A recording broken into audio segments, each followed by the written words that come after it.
So the Baffler originally came back to market because Rickie needed a club that he could hit at Augusta out of the rough into the par fives. Bryson's a perfect example. His clubs are 2 clubs strong, not 2 degrees strong, 2 clubs strong. All right, let's try and get 220. That's got to be close. Yeah, that was 223 yard 7A. Thanks for tuning in, guys. Kerrod Gray here today with Brandon, the head club fitter at Cobra Puma Golf here in Carlsbad, California. Brandon, thanks for coming along, mate. Today we're going to be working through my golf bag. I'm excited to see what sort of goods Brandon can serve up for me. We're going to be adjusting, modifying to see how much I can actually get out of what I've got at the moment. Brandon works with all the top players signed to Cobra Puma throughout the world, so I'm excited to get stuck in. You don't want to miss this one.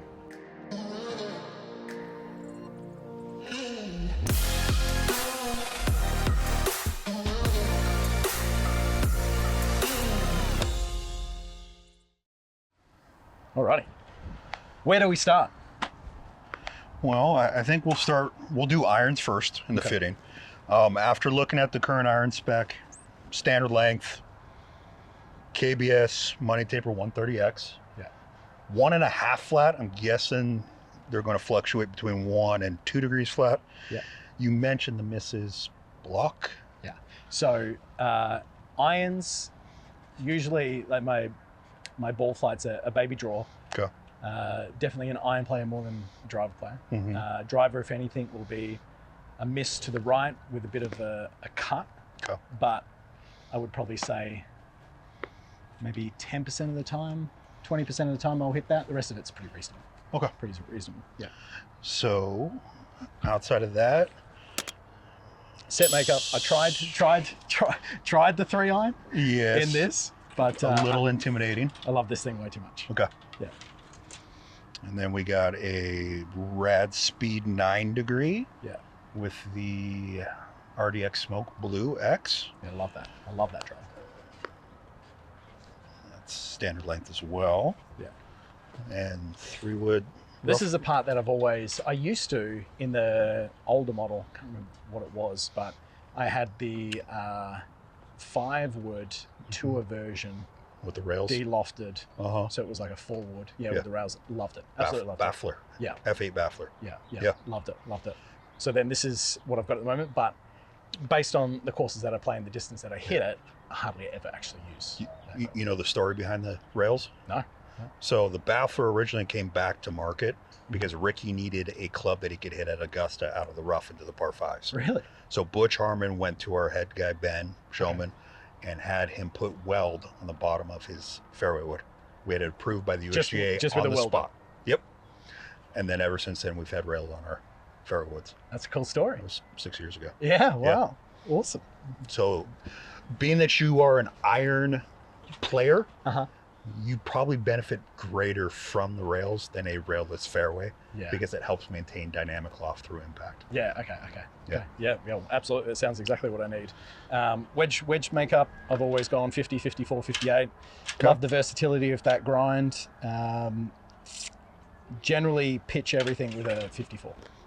Okay. And I'm happy to see true wedge shafts. Yeah, love it. That's very important. How important is that for the majority of golfers getting the wedge shaft? I would tell you, friends don't let friends play iron shafts in their wedges. Okay. A wedge shaft is specifically designed for the added head weight instead of putting a 9-iron shaft into the wedges like other people do. Okay.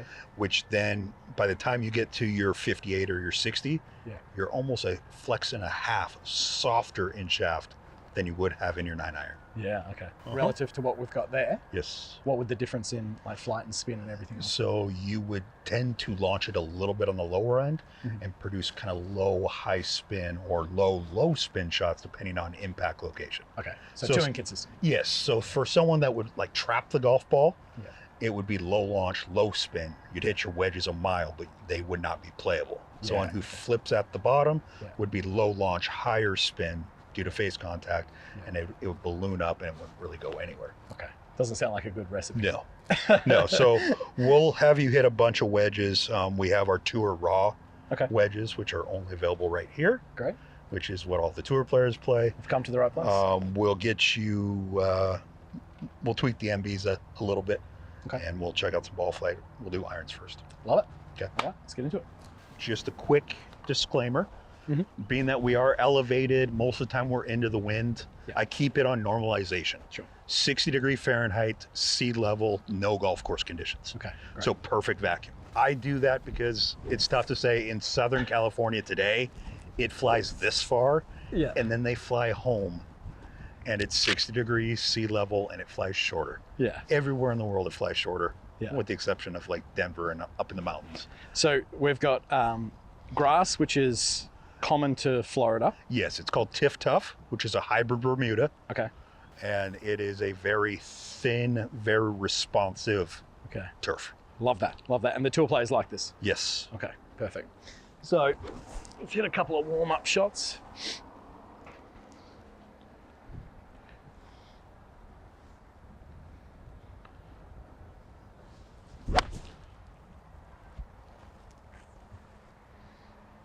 I love that look when you see the grass just disappear like that. Yeah. Rather than the big. What's the grass at Torrey like when you take a divot? Heavy. It's like Kikuyu, yeah? Yeah, it's super heavy, super cumbersome, and it's really sticky. Really sticky, yeah. Yes. Yeah. So we have a lot of that in Western Australia.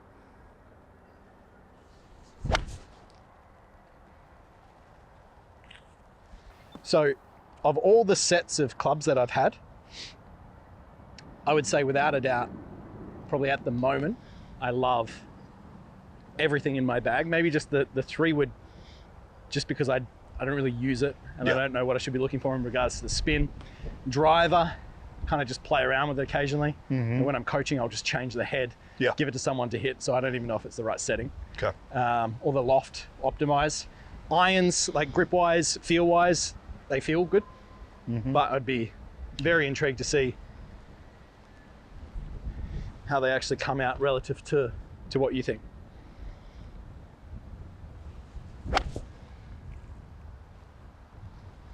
So a lot of your trajectory is coming from excessive shaft deflection in the downswing. Okay. So TrackMan uses vertical swing plane. I don't know if you're familiar with that. Yep. So essentially that's shaft deflection at impact. Yeah. For a proper iron, it should be 55 to 57. Yeah. You are currently coming in at 62 degrees. Yeah, great. Which is causing you to deliver higher dynamic loft than you should. Yeah. You're delivering about 24 to 25 degrees of dynamic loft. Okay. It should be 19 to 20. Yeah, okay. Yeah. So which is very common relative to what I see when I'm playing. Yeah. Yeah. So when I'm looking at spin and launch and everything else, I take that with a small grain of salt because you are spinning the ball because the dynamic loft is higher. Okay. You're essentially delivering a 7-iron where you would be like an 8-iron or potentially even a 9-iron. Yeah. And the spin is dictating that as well. Okay. So shaft-wise, we'll have to find something that's a little more optimal. Yeah. It's not necessarily a clubhead speed driven issue because you have plenty of speed. Yeah. It's just the profile is off. Profile's off. Yes. Okay. So I used to have, and before these shafts, and the reason I moved on is because I like I would say the responsiveness of them maybe, but that's probably not what I need, is just the feel that I liked. I had the C-Taper X. Yes, which is extremely boardy, extremely stiff. Yeah. Very little feedback. And the transition into the S-Taper or Money Taper is a very common transition. You end up having the exact same tip section, but then from mid to grip section, it's 2 or V, which is a smoother and much more responsive variant of C-Taper. Okay. So it's a very normal progression. Yeah. It's still bending incorrectly. Yeah. Great. So my self-analysis of what I should get is completely out. And Brandon, that's why we're here with you. I would say it was a very logical step. Yeah. Because you wanted some more response. And going from C-Taper to S-Taper is very, very logical. A lot of really good players have made that transition. Okay. It's just not quite where we need to be. Okay. Great. So let me grab you Sure. the next one. And you prefer a little more responsiveness in the shaft. Yeah, a little bit Then again, if I see a good ball flight come off, Yeah. confirmation bias, I'll probably love it. And prefer the softness in the hands? Yeah. Go. Yeah. I really don't like boardy feeling golf clubs. Go. And then that's also why I've got quite thin grips as well, because I feel like I've just got more feedback Yeah. off it. When they get too thick, the shaft gets too, I don't know, heavy, or it just can't really feel where the ball comes off the face. I've always, from a kid, played blades. Yeah. And Well, growing up, that's what we had. yeah, exactly. Exactly. So I'm going to start you in the Project X LZ65. Okay. This is the LS variant, which is the low spin variant. It's going to have that similar stiffness in the tip, but everything else will be a lot smoother. Okay, great.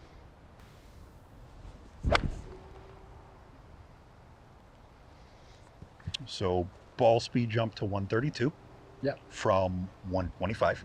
Okay. Vertical swing plane is 55.7 degrees, Okay. which now allowed you to deliver dynamic loft of 19, spin rate 6,200, and it's 190 yard 7-iron. All right. All we did was change profile. That's crazy. Same length, same lie. And it felt soft. Yes. Felt soft off the face, actually. Yes. So that's just from the shaft. Yes. It's amazing, isn't it?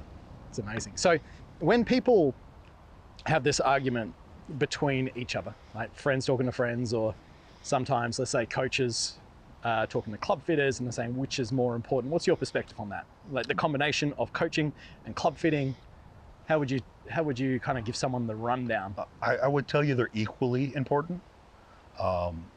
If you don't have the right tools, making the golf swing is going to be very, very difficult. Yeah. Recently, with the changing of equipment where we have a specific head for a specific player, Yeah. shaft manufacturers have got dozens and dozens of profiles. It is far easier to find a combination that works for a swing. Okay. Then when you go take a lesson, the lesson is better because you're not fighting the golf club. Yeah. Often the instructors are working with the player on what they currently have in the bag to make a ball flight better. Yeah. If the player is playing something too heavy or too stiff, which is a very common issue, the golf instructor now teaches you to increase loft at the top of the swing, Yeah. open the face up, deliver better loft to get your launch angle up, Yeah. when really it could be as simple as a shaft head change, and the ball flight's instantly better, so the student instantly gets better. Just like that. Just like that. And do you see that with all the guys on tour?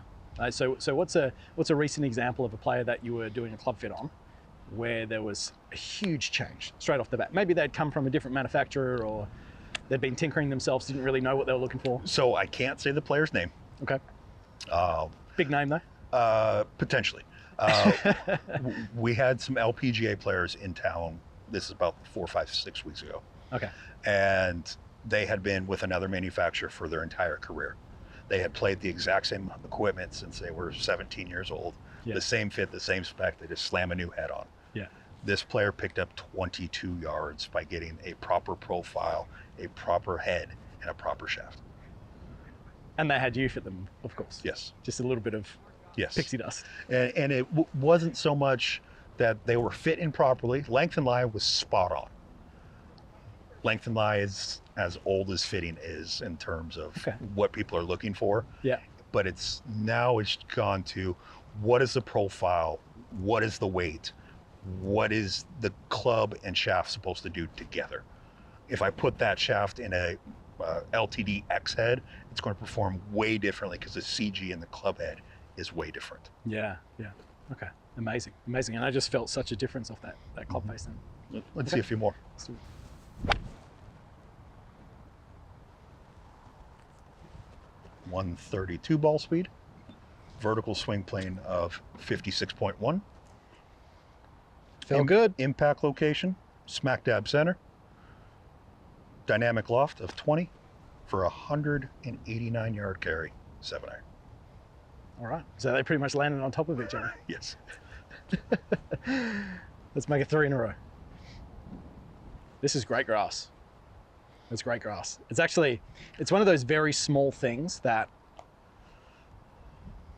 I feel when you are working on improving your technique or club fitting, and you'll see the amateur golfer or recreational golfer put a ball there, then one will be off the sand, one will be in a hole.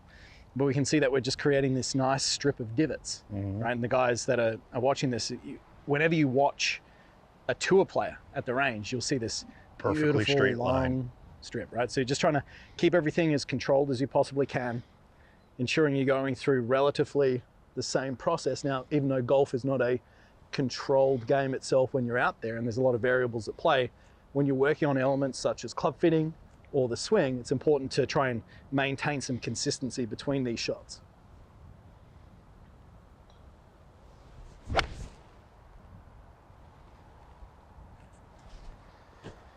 So ball speed delta, 0.2 miles an hour over 3 swings. So identical. Okay. Vertical swing plane, 55.6 again. Yeah. Dynamic loft, 20 again. Yeah. 189.2 yard, 7 iron. So they're pretty close to each other then. 3 balls, spin delta within 150 RPMs, ball speed within 0.6 miles per hour. Exactly the same shot over and over again. 3 in a row. And the first shots that I was hitting with my previous club, We have comparatively, a average ball speed that is 5 miles an hour slower, okay, and a spin delta of 680 RPMs from shot to shot. okay. So that's all over the shop and shorter. Yes. So there's a huge component to experience here. And the questions that you asked me at the beginning in regards to what I see with my ball flight. Now, I have a bit of a contextual background being a coach and playing a lot of golf, so I know what my misses are. But for you just to go and grab one shaft, put it in a relatively similar head that we've got here, and then produce X ball flight, and then have such a big change, that's incredible. And that is when I ask ball flight questions, in my head, I'm already starting to deter what 2 or 3 profiles would help fix your ball flight. Yeah, okay. For, you know, a high launch, high spin, that tends to be a high dynamic loft issue. That's why you play our blades. Yeah. Because it allows the dynamic loft to get lower than, say, a cavity back, Yeah. or even a mid cavity would get you. Yeah. So without strengthening the lofts, which is of course the easiest thing we can do to fix dynamic loft, we need to get a profile that will restrict the amount of dynamic loft at impact. And that's why I grabbed the LS. Yeah, and the proof is in the pudding right there. Yeah. All right, so 3 in a row. What do we do from here? Well, the only thing that I would change, impact position is slightly low Okay. and slightly heelward. Yeah. So- I generally always strike it off the hill. A little bit of technique thing there from my behalf. So what I'm going to do is, instead of going 1.5 flat like on your current set, I'm going to take that and go 2.5 flat and see if I can move you off of the heel. Okay. 1 degree change should move impact position about 7 to 9 millimeters. Okay. So that's with the same length shaft there? Yeah. Yeah. Exactly the same length. The swing is absolutely gorgeous. It's just, you're trying to do a lot to make the club work. Work for me. Yeah. And, you know, there are specific players who have played the same profile and the same structure for years and years and years. And then they, guess what? They've taught themselves to manipulate their swing to make up for the golf shaft itself. Oh, yeah. The guys who are Project X or Dynamic Old X1 for their entire playing career, Yeah. you can't get them out of it because they've trained themselves through hundreds of thousands of shots Yeah. to make the club work at impact. Yeah. Yeah. So your objective really is to make the game as simple as possible, so you're not having to make as many manipulations and compensations. I don't that want would you do. to ever have to think about the golf club or the tool in the swing. Yeah. I want you to focus in on what you're working on with your instructor, what you're doing in swing. Yeah. Because if you think about what you're doing in swing and what your instructor's telling you, the last thing you can do is think about the equipment. Yeah. It It's just doesn't make life easy. removing the noise out of your head, focusing on what really matters at that point in time. Yeah. Okay. So this will be 2.5 degrees flat. So you probably notice at address, you can notice that the head is substantially flatter. I love it. Already.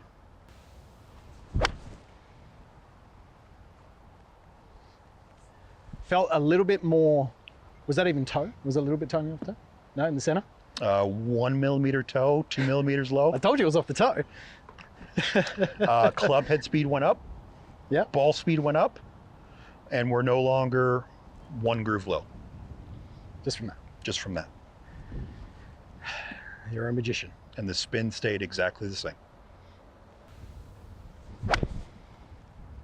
And one thing that you're going to notice, look how uniform the divot is now. That Instead of being felt so good. slightly heel Yeah. heavy, the divot is perfectly uniform. I have been noticing that back home. Yeah. A lot, actually. Yeah, it's cutting off on one side, but they just feel so crisp. Mm-hmm. Beautiful. So that's me, is it? Yeah. I love it. So the specs relative, so the difference in shaft from what I had, explain the two. On paper, they're almost identical. Okay. It is just one manufacturer's variant of the others. Okay. So that is a little bit softer in the mid and the grip. And when I say little, I mean a very small amount. And it made such a big difference. Yes. Okay. So I've gone from the KBS dollar taper. Yep. To the Project X. It's the low spin variant of the LZ shaft. Yeah. In a 6.5 or standard extra stiff. Okay. Amazing. Love it. You want to try one more? Yeah. Yeah. So impact location is now 4 millimeters average, and you were 11 before the wide angle adjustment. Yeah. Wow. So then for us to move on from that previous shaft that we just had, what would you need to see with this one here? Increase in ball speed. Okay. I like distance. This is the world of counterbalance. So you have a weight section that's a little bit more aggressive into the grip. So it's going to swing lighter, even though the overall club weight is exactly the same. And you'll know within 1 or 2 shots if it feels right. If it feels, yeah. And as a fitter, feel is the only thing that I can't fit for. So we're going to stick with the same profile. Yep. And what we're going to do is we're going to switch out the club head to a model that will be releasing in the next couple months. So a little bit more forgiveness on this one, or a lot relative to the blade I was just using? Substantially more forgiving. It has a very clean profile. It has a face insert, and it is extremely enjoyable to hit. Extremely enjoyable. I like Yes. that. I like that. Being that you said that you were a feel and feedback player, this is a club that will still provide you with feel and feedback while increasing ball speed, decreasing spin rates, and getting ball flight windows a little more optimal.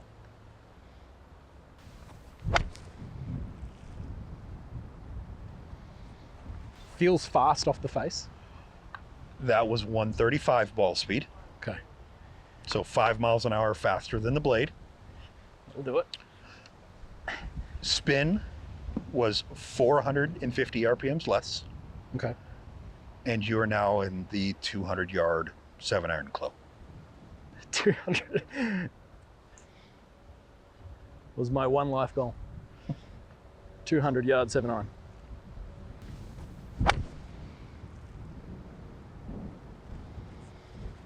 And you can do just about anything with this club that you can do with a blade. Yeah. But you get the forgiveness in the face inserts, so you don't lose the ball speed when you slightly mishit it. Okay. So you can flight it, you can move it, you can do anything that you would do in an MB setting. Yeah. With a little help. With a little help. And it still looks amazing.